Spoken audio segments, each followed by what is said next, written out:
What would you do if you were trapped in a sunken ship with no food, no water, and no hope of rescue? How would you cope with the fear, the loneliness, and the uncertainty of your fate? How would you survive? This is not a hypothetical question. This is the real-life story of Harrison Okene, a Nigerian cook who endured 3 days in an air pocket inside a capsized tugboat 30 meters below the surface of the Atlantic Ocean.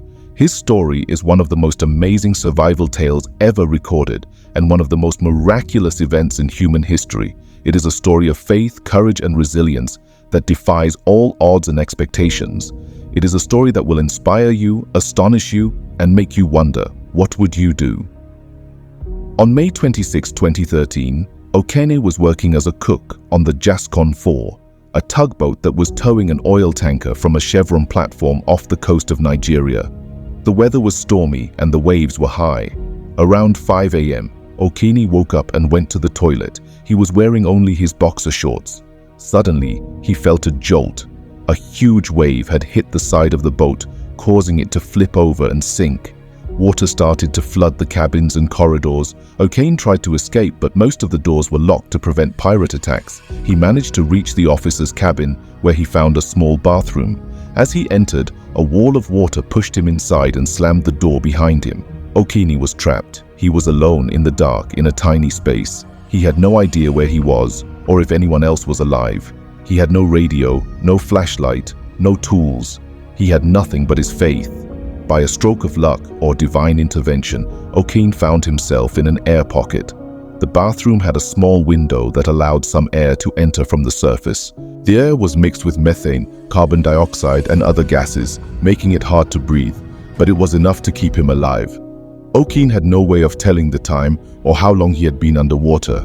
He estimated that he had about 60 hours of oxygen left, based on the size of the air pocket and his breathing rate. He knew that he had to conserve his energy and his air.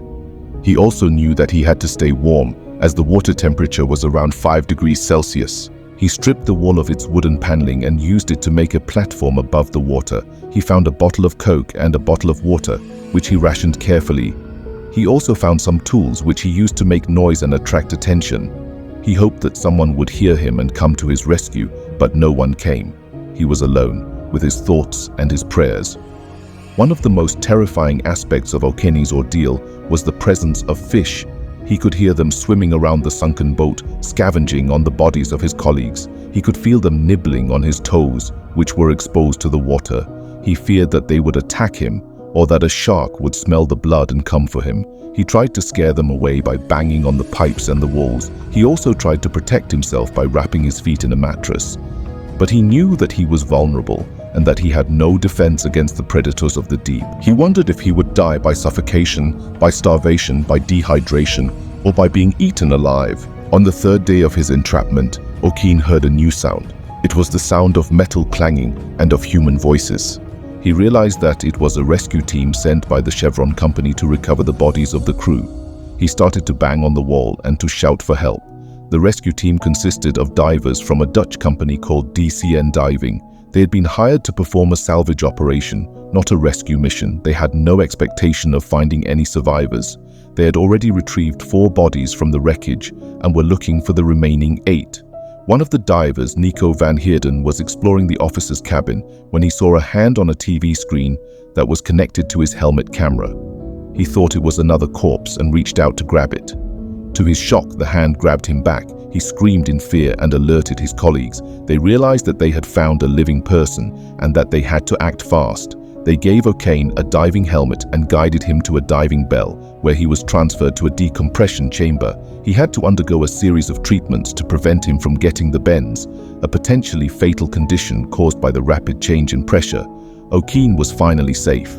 He had survived 3 days at the bottom of the Atlantic against all odds. He had experienced a miracle. Okene was taken to a hospital where he was treated for dehydration, malnutrition, and minor injuries. He was also given psychological counseling to help him cope with the trauma of his experience.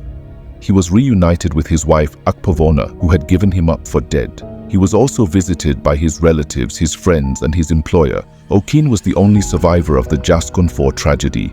The other 11 crew members, including the captain, the engineer, and the deckhands, were all dead. Okene mourned for them and prayed for their souls. He also thanked God for sparing his life and for answering his prayers. Okene's story made headlines around the world and was hailed as a miracle. His rescue video, which was released by the DCN diving company, went viral on the internet and was watched by millions of people. He received messages of support and admiration from strangers and offers of help and donations from well-wishers. Okene's story also inspired experts and researchers who wanted to understand how he survived such a long time underwater and what effects it had on his body and mind.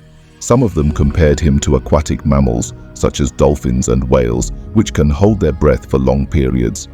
Others suggested that he had a genetic mutation or a rare condition that allowed him to adapt to the extreme environment. Okene himself did not have a clear explanation for his survival.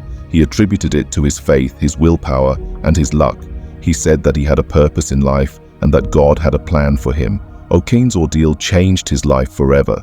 He suffered from nightmares, flashbacks, and anxiety, and had difficulty sleeping and eating. He also developed a fear of water and of enclosed spaces. He said that he felt like he was still in the sunken boat and that he could not escape. He quit his job as a cook and vowed never to go back to the sea. He moved to a different city and started a new career as a caterer. He also became more religious and more grateful for his life. He said that he wanted to help others and to share his story of hope and survival. Okene's story is a remarkable one that challenges our understanding of human endurance and resilience. It is a story of a man who faced death and who came back to life. It is a story of a miracle that defies logic and science. It is a story that will never be forgotten.